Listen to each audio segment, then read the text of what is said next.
안녕하십니까. 행복한 안식일입니다.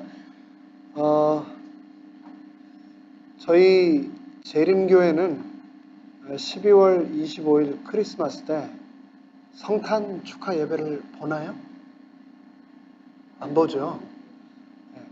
그래서 저희 재림교회를 다니지 않는 저희 사촌 형님들은 제가 목사이기 때문에 아이고 동생 12월에 바쁘겠네. 12월 25일에 또 예배 준비하려면 바쁘겠네. 그런데 제가 저희는 12월 25일 날 예배를 안 봅니다. 그러면 거의 이상한 교회가 다 있네. 이렇게 얘기를 합니다. 근데 우리 국집사님께서 예배 시작하기 전에 아름다운 예수님의 초림에 관한 찬미들을 인도를 해주시고 그래서 저희가 함께 불렀는데 1년에 한 번 크리스마스 때라도 우리가 예수님께서 우리를 위해 태어나셨던 것 그것을 감사하면서 이렇게 기억하는 그런 시간을 우리가 12월 25일은 특별하게 갖지 않지만 우리의 삶 가운데 1년 내내 우리의 평생 삶 가운데 나를 위해 대신 태어나시고 또 십자가에 죽기까지 하신 그 사랑이 우리 마음속에 늘 우리 삶을 통해서 메아리치게 되기를 간절히 바랍니다. 이제 오늘 저녁 예배를 보내고 나면 다음 주부터는 이제 해가 조금씩 길어집니다. 그렇죠? 12월 22일 이번 일요일이 이제 동지가 되면서 해가 조금씩 이제 길어질 겁니다. 가장 깊은 밤 예배에 참석하셔서 하나님을 만나기 위한 그 간절한 마음으로 이 예배에 함께 하신 우리 성도님들을 진심으로 환영합니다. 여러분들의 그 간절함이 하나님께 상달되고 그 목마름과 배고픔이 이 시간 채워지게 되기를 간절히 바랍니다. 달력을 보면서 제가 세보니까 2019년이 이제 10하루 남았더라고요. 10하루. 우리가 유종지미라고 하는 말 하죠. 끝이 좋으면 다 좋다. 그래서 이 아름다운 마무리를 위해서 끝까지 우리가 남은 11일 동안도 예수님과 동행하게 되시기를 간절히 바랍니다. 마음 같아서는 오늘은 그냥 1시간 내내 이 크리스마스 캐롤을 불렀으면 좋겠습니다. 예수님의 초림에 관한 말씀을 정말 불렀으면 좋겠습니다. 찬양을 불렀으면 좋겠습니다. 하지만 오늘도 준비한 말씀을 통해서 우리가 하나님을 만나고 또 예수님의 사랑을 기억할 수 있게 되기를 바랍니다. 오늘은 열왕기하 15장을 본문으로 이곳에 등장하는 주인공 우시야의 이야기를 한번 살펴보도록 하겠습니다. 먼저 열왕기하 15장 5절의 말씀을 다 함께 한 목소리로 읽도록 하겠습니다. 시작. 주께서 왕을 치셨으므로 그가 죽는 날까지 나병 환자가 되어 외딴 집에 거하였고 왕의 아들 요담이 집을 다스리며 그 땅의 백성을 재판하였더라. 열왕기하 15장 5절 말씀입니다. 아주 유명한 문학가 셰익스피어는 햄릿에서 죽느냐 사느냐 그것이 문제로다. 굉장히 유명한 대사를 남겼는데요. 사도 바울은 빌립보서 1장 20절로 또 21절에 더 유명한 말씀을 남겼습니다. 뭐라고 했냐면 살든지 죽든지 내 몸에서 그리스도가 존귀하게 되려 하여 하나니 이는 내가 사는 것이 그리스도니 죽는 것도 유익함이라. 이렇게 참 아름다운 말씀을 했고 또 로마서 14장에서 이런 말씀을 했습니다. 우리가 살아도 주를 위하여 살고 죽어도 주를 위하여 죽나니 그러므로 살든지 죽든지 우리가 누구의 것이로다? 주의 것이로다 라고 말씀했습니다. 그래서 이 말씀을 우리가 알고 또 묵상하고 외우는 그리스도인으로서 우리는 언제든지 죽을 준비가 되어 있어야 한다라고 성경은 말하고 있습니다. 언제든지 이 세상을 미련 없이 떠날 준비, 언제든지 하나님 앞에 설 준비가 된 그런 삶을 살아야 한다라고 성경은 말하고 있는데요. 그러므로 인생의 중요한 문제는 단순하게 우리가 사느냐 죽느냐, 무엇을 먹느냐, 무엇을 입느냐, 무엇을 하느냐가 아니라 어떻게 주를 위하여 우리가 살고 어떻게 주를 위하여 죽을 것인가 하는 것, 그것을 우리가 기억하면서 사는 것이다 라고 성경은 말하고 있습니다. 지난 한 주간 우리 로즈미드 교회를 섬기시는 김춘수 목사님을 통하여서 하나님께서 우리에게 말씀하셨지 않습니까? 큐리오스, 주님을 섬기는 둘로스, 노예로서 우리가 살아야 한다. 참 그 말씀 한 구절 한 구절 어떻게 토시 하나도 빼놓을 것이 없이 하나님이 정말 우리에게, 특별히 저에게, 우리 모두에게 필요한 말씀을 주셨습니다. 큐리오스의 둘로스로의 삶을 우리가 어떻게 하면 살아갈 것인가. 오늘 본문 열왕기하 15장에는 심판을 받아서 죽는 날까지 나병 환자, 문둥이가 되어서 외딴 집에 홀로 거하다가 죽어간 한 인물이 등장합니다. 처음부터 1절부터 한번 살펴보도록 하겠습니다. 이스라엘 왕 여로보암의 제27년에 유다 왕 아마시아의 아들 아사랴가 통치하기 시작하니라. 우시아라고 제가 처음에 소개를 해드렸는데 여기는 아사랴라고 하는 왕의 이름이 등장하죠. 같은 사람입니다. 열왕기하에서는 아사랴로 기록이 되고 있는데 역대기에서는 이 왕을 우시아라고 기록을 하고 있습니다. 우리가 이름이 여러 개인 경우가 있지 않습니까? 이 왕도 그랬던 경우라 생각이 됩니다. 2절, 그가 통치하기 시작할 때에, 아사랴가, 우시아가 통치하기 시작할 때에 나이가 몇 살? 16세더라. 이렇게 어린 나이에 왕이 되는 사람들은 하나같이 다 사연이 있는 사람들이죠. 그 사연을 우리가 한번 살펴보겠습니다. 그가 예루살렘에서 52년 동안 통치하니라. 그 어린 나이에 왕이 되었는데 게다가 왕을 자그마치 몇 년을 해요? 52년을 통치를 했다.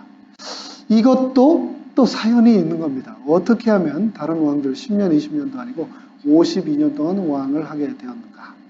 그의 어머니의 이름은 예루살렘의 여골리아더라.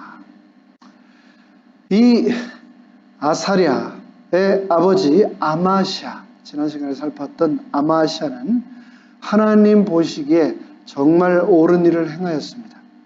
에돔과의 전쟁에서 승리하였던 왕이었습니다. 그런데 이 아마시아는 자신이 한 모든 잘한 일들 때문에 마음이 교만해지게 되었습니다. 가만히 있던 이스라엘의 왕 여호아스에게 싸움을 걸다가 전쟁에서 패하고 패배하여 그만 포로가 되었습니다.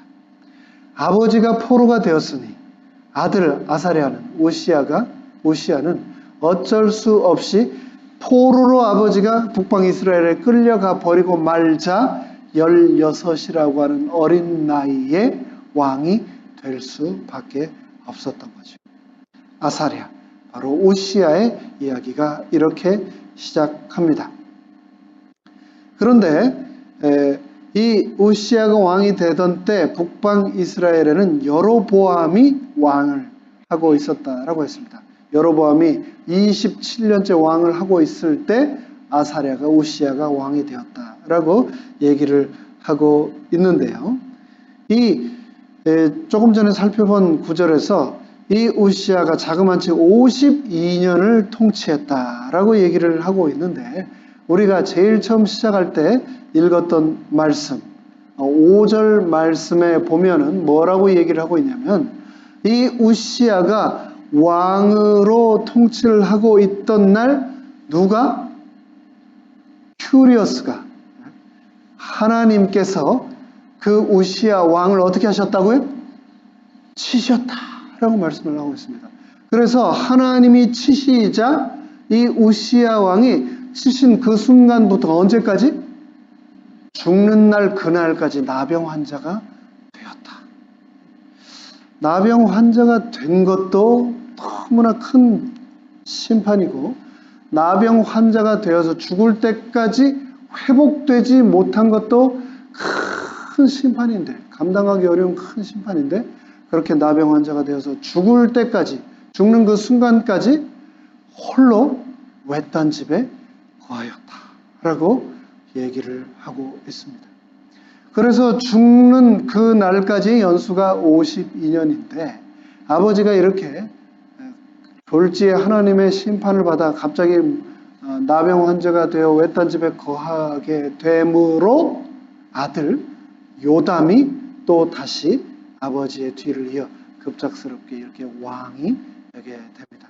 근데 이 모든 기간을 다 합쳐서 이 50여 년의 세월을 왕으로 그가 섬겼었는데 52년의 통치 중 실제로 우시아가 실제 왕으로서 통치를 한 기간이 얼마나 될까? 그보다는 훨씬 짧았을 것을 우리가 어렵지 않게 짐작할 수 있습니다. 계속해서 3절과 4절 살펴보겠습니다. 우시아가 자기 아버지 아마시아가 행한 모든 것에 따라 주의 눈앞에서 올바른 것을 행하였다. 아버지가 한 것처럼 아들도 하나님 앞에 올바른 일을 행하였다. 그런데 4절이 붙습니다. 산당들을 제거하지 아니하였으므로 백성이 여전히 산당들에서 희생물을 드리며 분향하였더라. 이 여호와의 성전을 열심히 섬겨야 되는데 그러기 위해서 이 산당들을 없애야 하는데 이 산당들을 제거하지 않으므로 백성들이 계속해서 우상 숭배를 하며 우상에게 희생 제물을 드리며 분향하였다라고 기록하고 있습니다.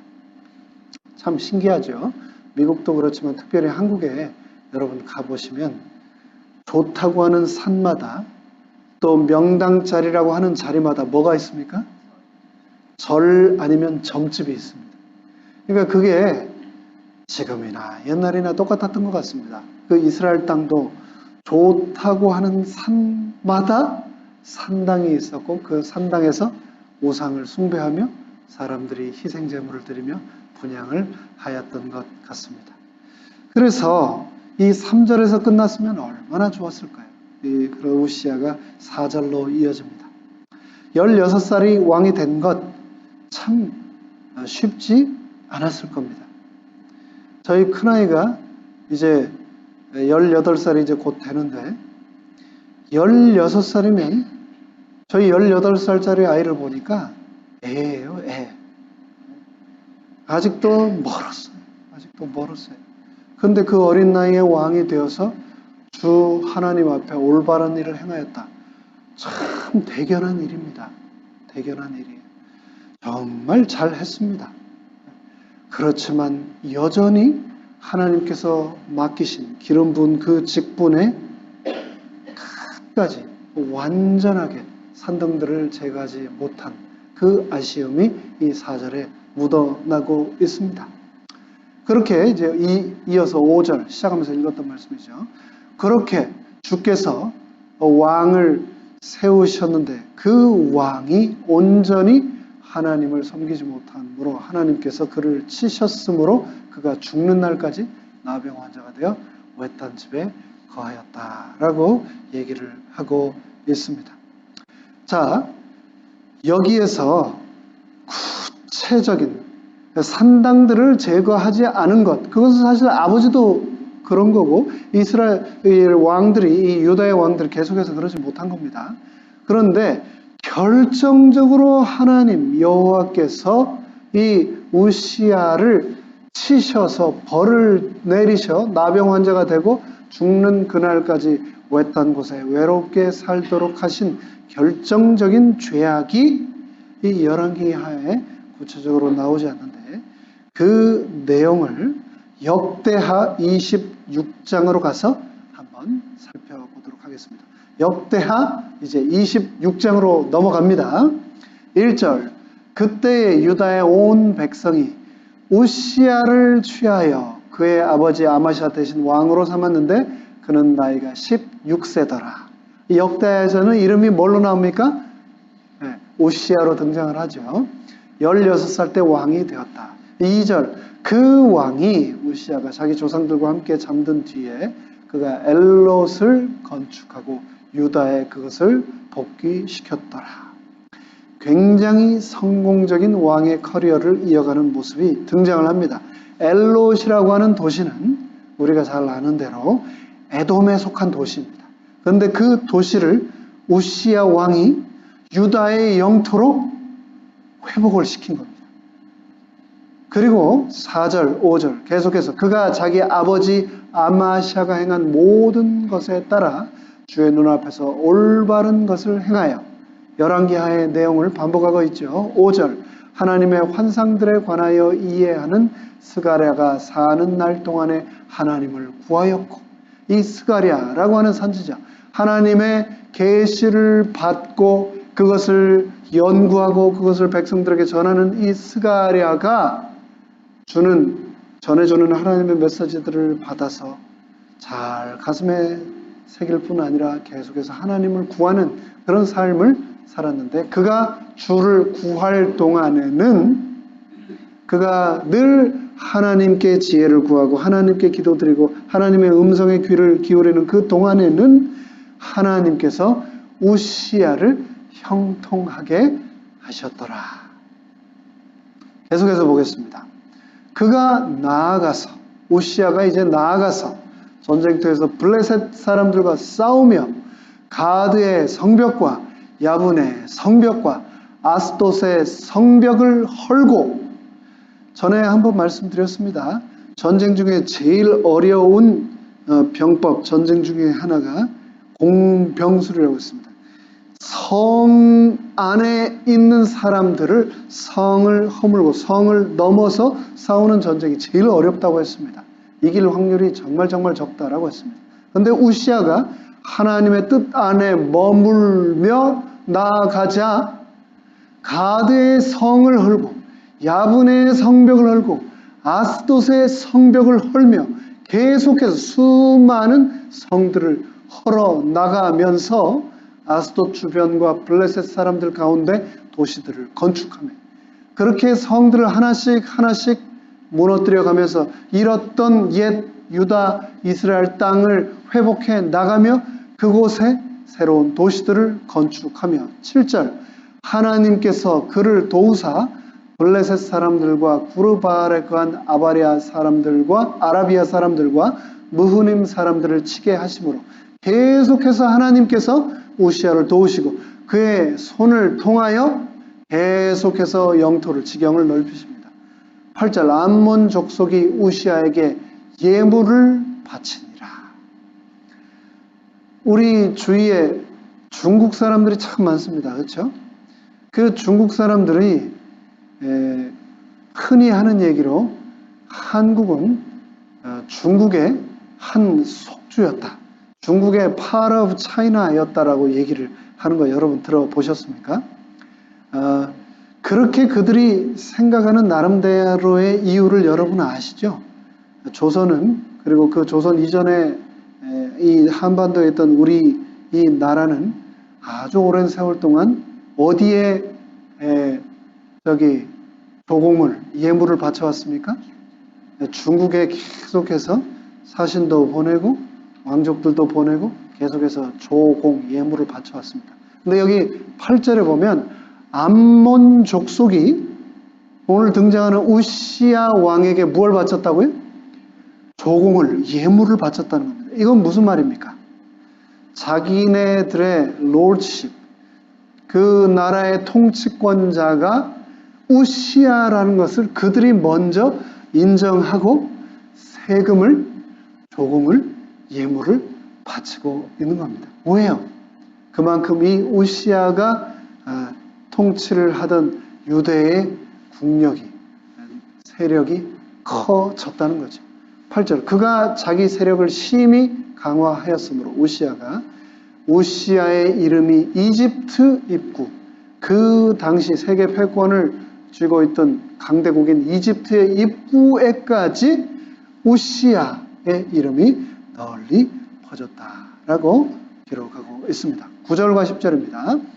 우시야가 예루살렘에서 모퉁이 문과 골짜기 문과 성벽이 휘어지는, 구부러지는 곳에 망대들을 세워 왜 망대를 세웠을까요?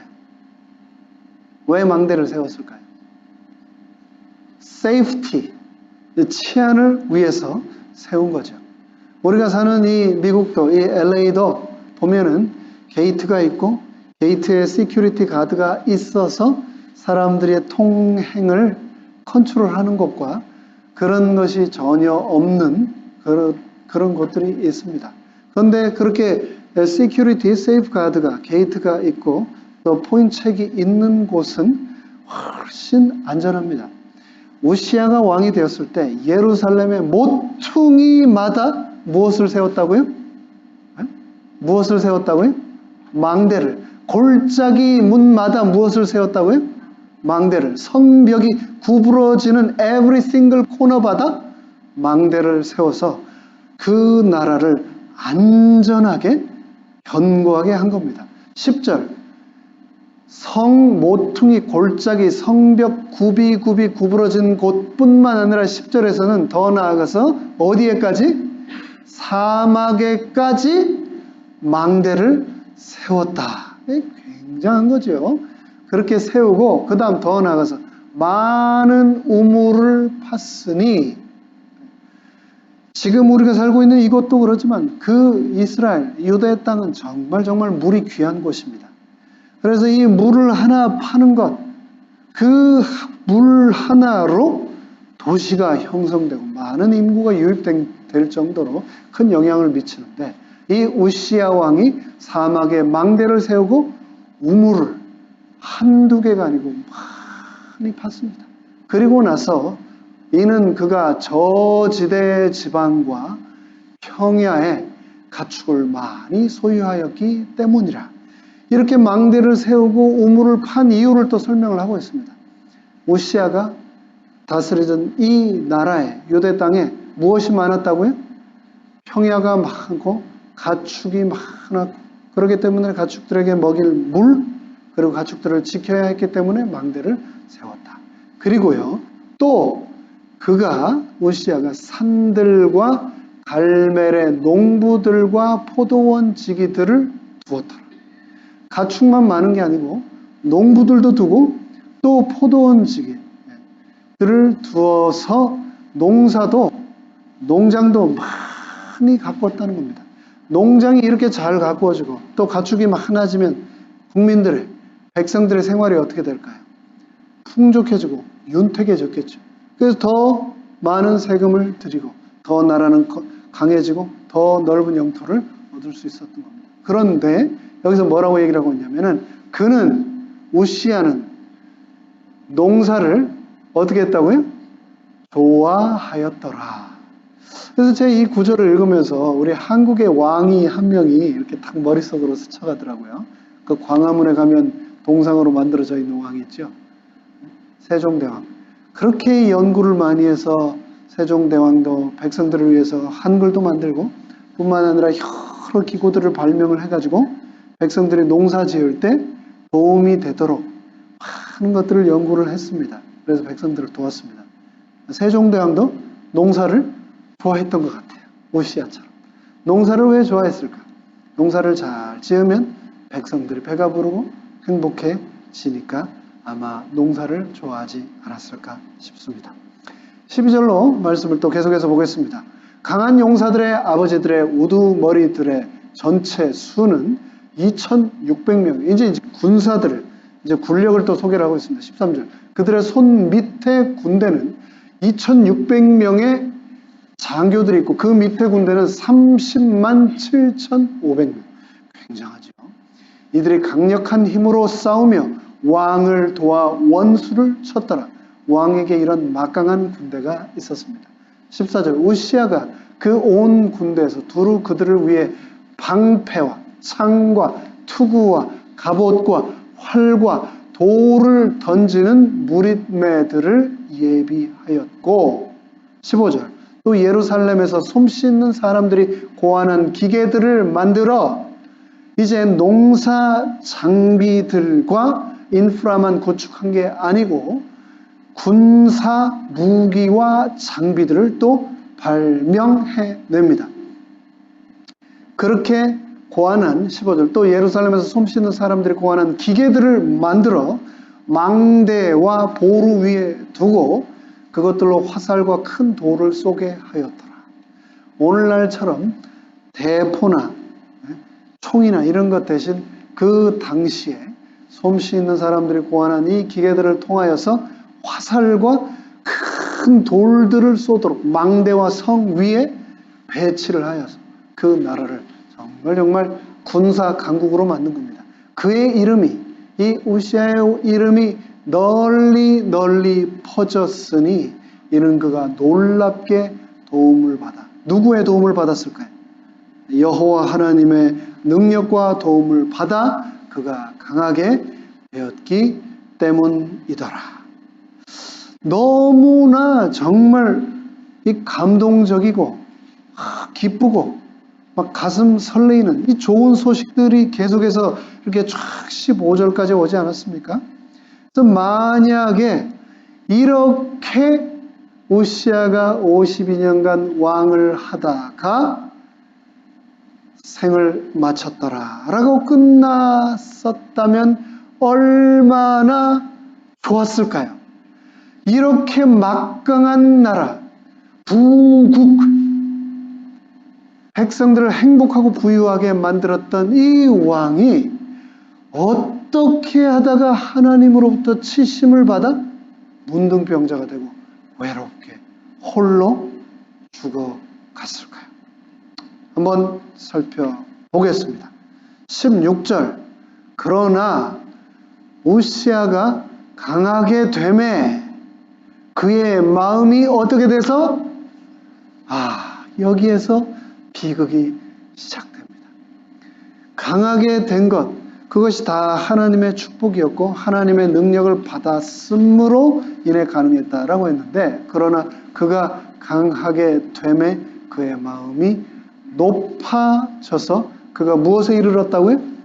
파멸에 이르렀으니 이는 그가 주 자기 하나님께 범법하고 하나님께 법을 어기고 주의 성전에 결정적인 죄가 등장을 합니다. 마음이 높아지고 교만해져서 죄송합니다. 높아져서 파멸을 하게 되었는데 그 파멸하게 된 결정적인 이유가 하나님의 법을 어떻게 했다고요? 범법을 했는데 무엇을 구체적으로 범법을 했는가? 주의 성전에 들어가 분향제단에 분향하려 하였기 때문이더라. 이겁니다. 우시아가 문둥병자가 된 죄목이 정확하게 16절에 나옵니다. 뭐라고요? 주의 어디에 들어갔다고? 성전에 들어가 분향제단에 분향을 하려 하였기 때문에 하나님께서 이 왕을 문둥이로 만드셨다. 근데 여러분 생각해 보십시오. 북방 이스라엘은 말할 것도 없고 이 남방 유다에 산 꼭대기마다 산당 없는 데가 없었다고 우리가 성경을 통해서 확인을 했습니다.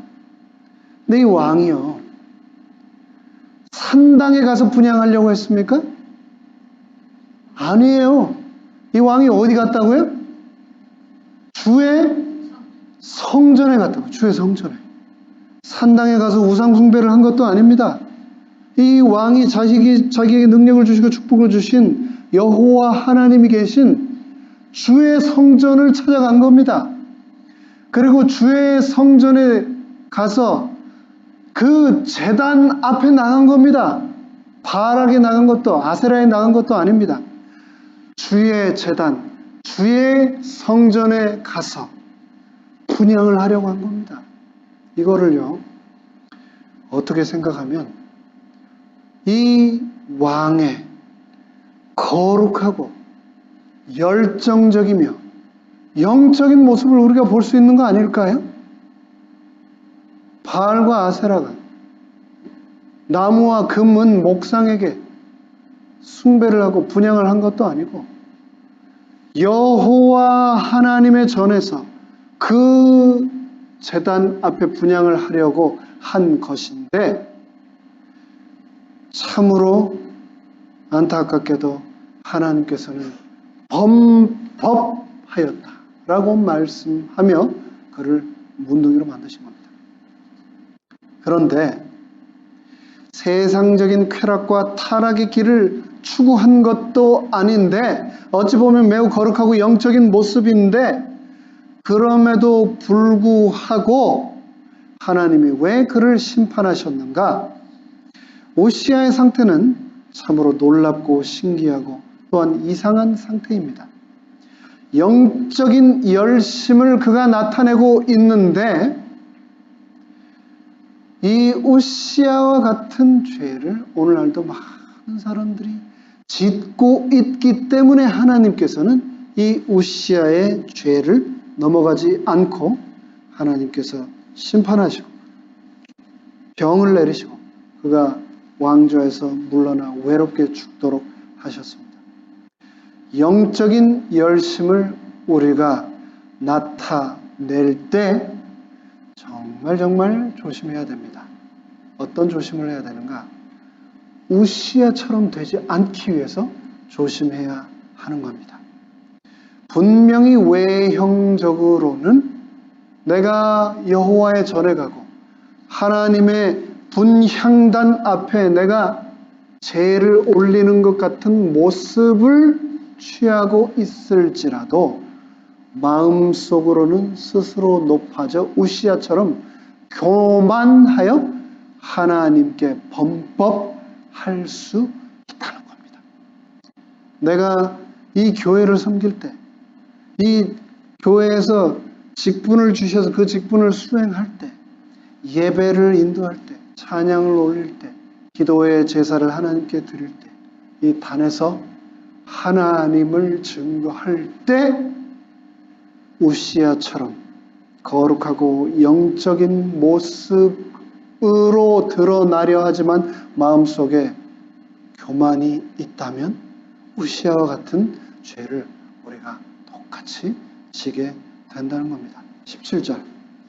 이 우시아 왕이 이제 하나님의 전 제단 앞에서 분향하려고 할 때 일어나는 장면입니다. 17절.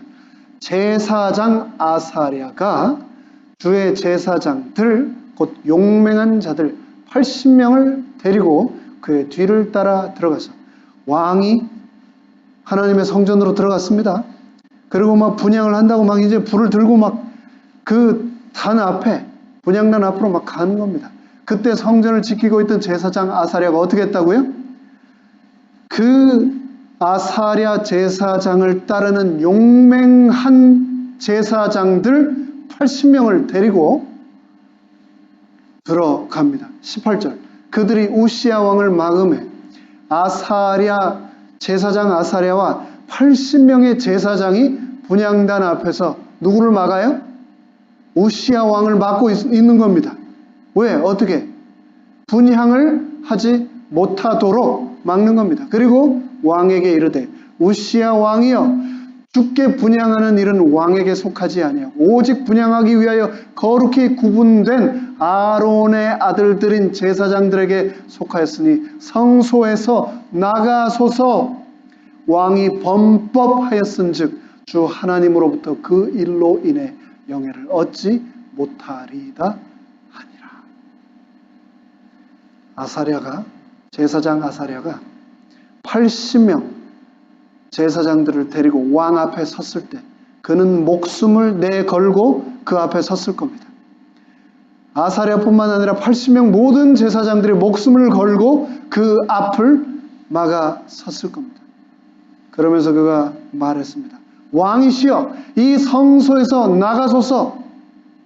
이 일은 제사장들 그리고 제사장들 중에서도 아론의 아들들인 제사장들에게 하나님께서 구별하신 일이라는 것을 기억하십시오 라고 말을 하는 겁니다.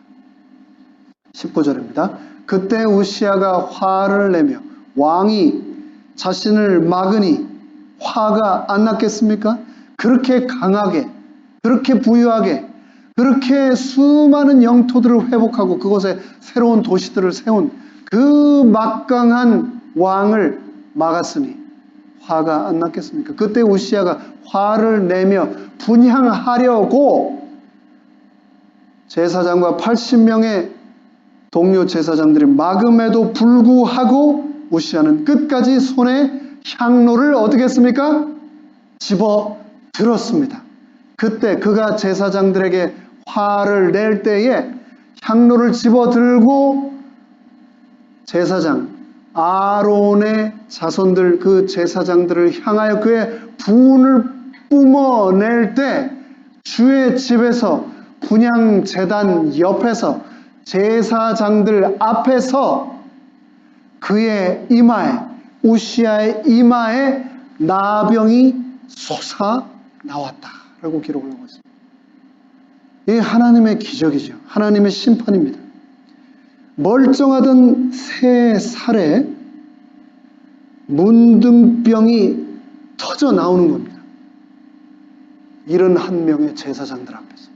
20절 수석 제사장 아사랴와 모든 제사장들이 그를 보니 이마에서 터져 나오는 문둥병을 보니 보라 그의 이마에 나병이 있으므로 그들이 그를 거기서 쫓아내었고 주께서 그를 치셨으므로 참으로 그도 속히 나가니라. 자신의 이마에 자기도 모르는 사이에 순식간에 고름과 함께 문둥병이 터져 나오는 그 순간 우시아는 너무나 놀랐고 하나님의 심판이 그에게 즉시 임했음을 알고 성전 밖으로 뛰쳐나갑니다. 21절 우시아 왕이 죽는 날까지 나병 환자로 지냈고 나병 환자이므로 외딴 집에 거하였더라. 그가 주의 집으로부터 차단되었으므로 그 순간 그는 여호와의 전으로부터 완전히 차단된 더 이상 여호와의 전에 들어갈 수 없는 그런 존재가 되어버리고 말았습니다. 그가 주의 집으로부터 차단되었으므로 그의 아들 요담이 왕의 집을 다스리며 그 땅의 백성을 재판하는 왕의 업무를 수행하였더라.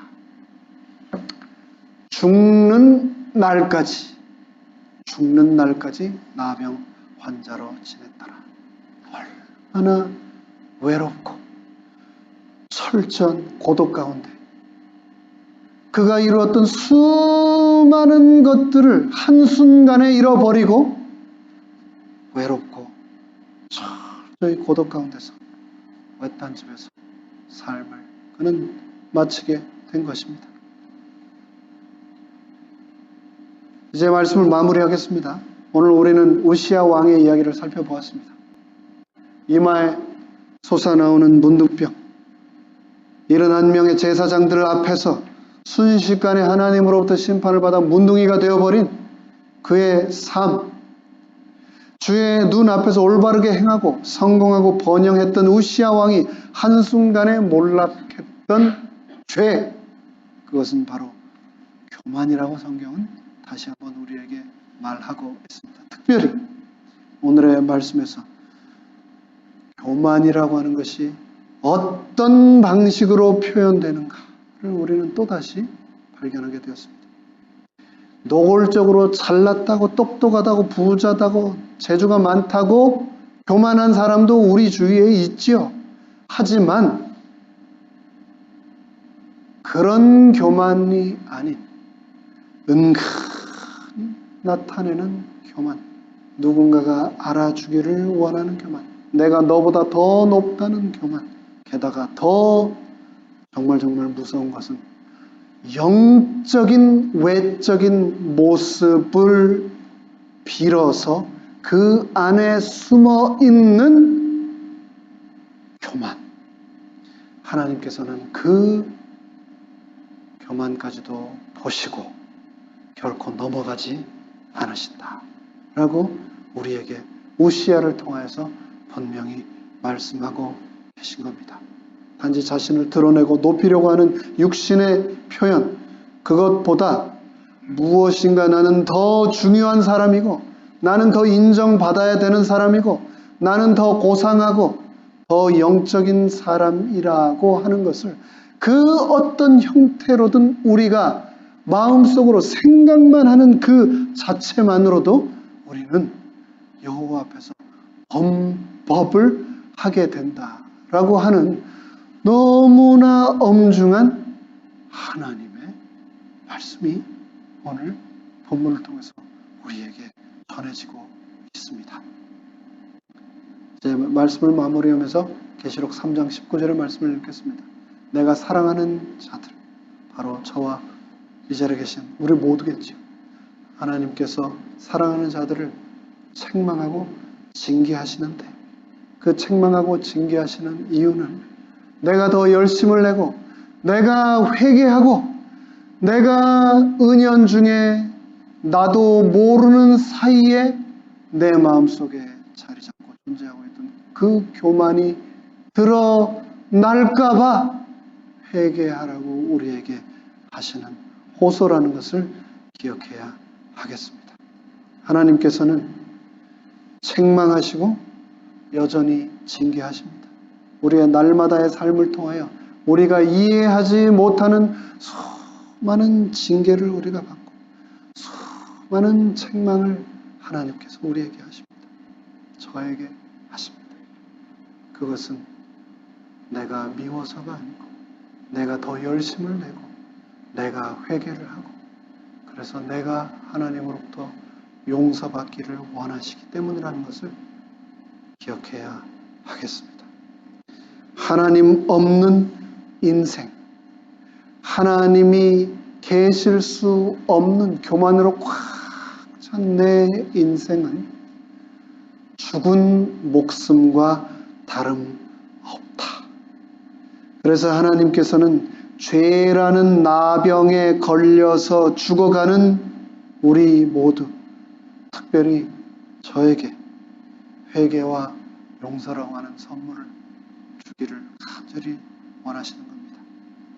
한 해가 맞춰져가는 2019년 12월 20일 이 저녁, 여호와의 전을 찾아오신 여러분 모두에게 회개와 용서가 선물로 주어지게 되시기를 간절히 바라며 말씀을 마치겠습니다.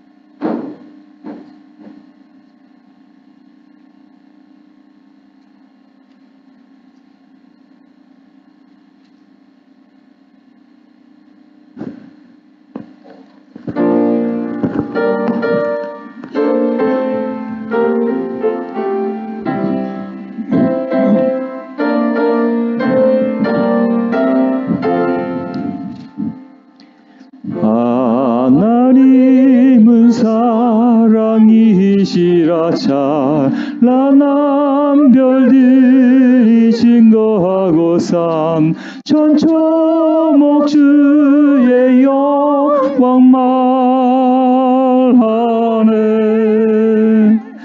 산과 들과 바다의 물큰 소리로 찬양하네. 하나님은 사랑이라고. 나뭇가지 흔드는 저 바람 소리도 종달새가 들려주는 노래 소리도 주의 영광 말하노나. 하나님은 사랑이시라고 말하네. 하나님은 사랑, 하나님은 사랑이시라. 성경도 확실히 증거하고 하나님은 사랑이라 말하네. 전근 천사 경배 받던 그리스도 땅에 오사 우리 죄를 대신 지셨네. 어느 주는 놀라면서 지켜보았네. 로마 병정 가시관을 눌러 씌웠네. 십자가에 흘린 그 피야 하나님은 사랑이시라고 말하네. 하나님은 사랑.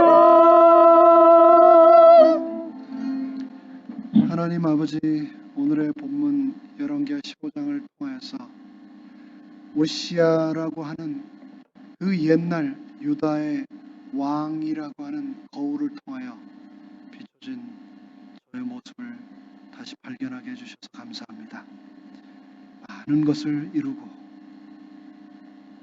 결국은 교만함으로 하나님으로부터 버림받았던 오시아와 같은 죄를 범치 않도록 불쌍한 이 죄인을 긍휼히 여겨 주시옵소서. 회개하게 하여 주시옵소서. 지난 한 해 동안 제가 지은 수많은 교만의 죄들을 하나님 용서하여 주시옵소서. 주께서 구원하시기 위하여 2000년 전 보혈의 귀한 값을 치르고 구원하신 사랑하는 이 자리에 머리 숙인 주의 아들과 딸들이 하나님께서 주신 이 말씀을 가슴에 품고 각자 처소로 향하시는 그 발걸음도 이 밤 주의 천사가 안전하게 동행하여 주시옵기를 예수님의 이름으로 간절히 기도드리옵나이다. 아멘.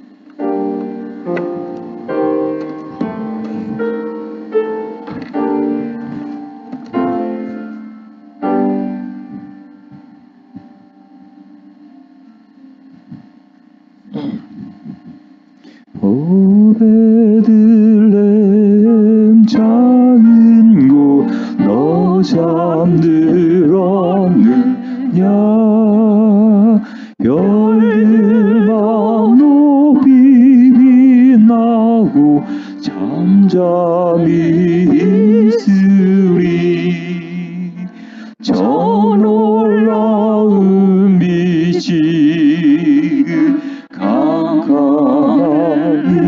아멘. 온 하늘들은 잊은 주 나 어찌 모르나.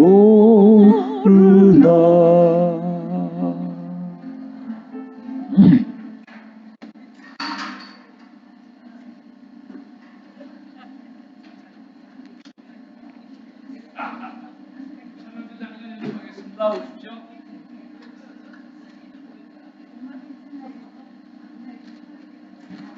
내 안경을 어디다 놔 잊어버리고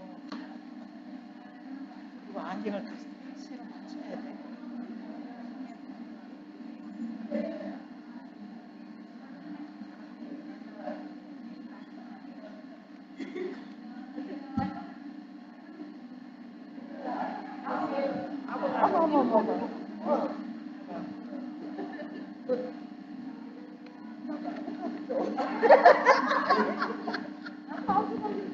아보카도.